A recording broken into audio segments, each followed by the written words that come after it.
Yeah, this sounds, for someone who gets it, this sounds terrifying. The concept that there can be an attacker that can, finagle the right amount of some certain combination of privilege to essentially do whatever they want. It can entirely disrupt a business. It's Mhm, yeah, crisis. mhm. So what are some things organizations can do to help prevent this or detect it?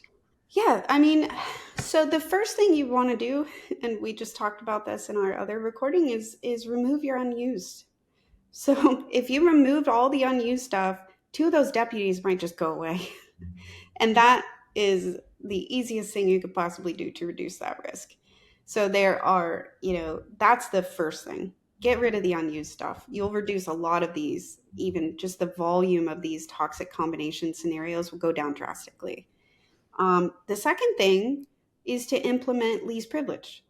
So if I then go and say, hey, nobody's ever asked that deputy for the ability to pass a role to that function, maybe I should reduce that privilege, right? So just having a tool that can say, here's what's actually being used. Here's an actual least privilege policy that won't break anything, because that's also very important. But a least privilege policy that'll reduce those permissions. Now you've just gotten rid of another chunk of these toxic combinations, right? And then you also have to look at them in terms of what is the most important stuff in my cloud. So understanding the context of your applications, of your data, what's sensitive and what's not sensitive, what's prod and not prod, will also help you narrow down to a set of things that you actually can go tackle. But, in terms of like a systematic way to approach the problem, I would say number one, you remove your unused identities. Number two, you apply least privilege, and now you've just gotten rid of a ton of the lateral movement and confused deputy scenarios out of the gate. Then you look specifically at your production environment and look at lateral movement scenarios, toxic combinations that affect that environment. And then you get a list of things that you can go tackle. And there's really no way to do that without investing in a tool. It's just not something that you can do with native tooling. And then after you get to a place where you're happy with, your lateral movement risk and you don't have a lot of these privilege gathering scenarios, you can also implement separation of duties. And that way, if somebody goes in tomorrow and adds a deputy and gives them the ability to pass that role, you'll know about it. This toxic combination is now back, and you need to go remove that permission.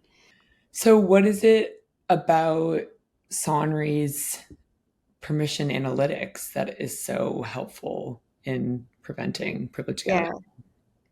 The thing that's really different is, if you just look at that first identity, maybe I'm looking at a role, and I know that that role is an admin in a particular account, right? And then I can look maybe one hop deeper and say, okay, this role actually can hop over to this other account. Well, once you get beyond that first hop, there really isn't another platform that's looking at what happens next other than Sunray. So our permission analytics, they keep going. They say, okay, well, once I get to that account or that role, now I can get these permissions.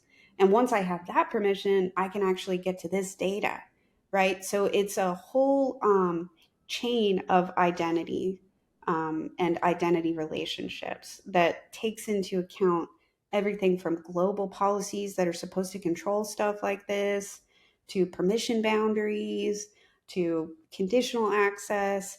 You need to understand the full, really blast radius of every identity, what it can get to, not just the direct attached policies, but what it can get to through roles, what it can get to through inheritance, how all of that puzzle comes together, even to know about these toxic combinations.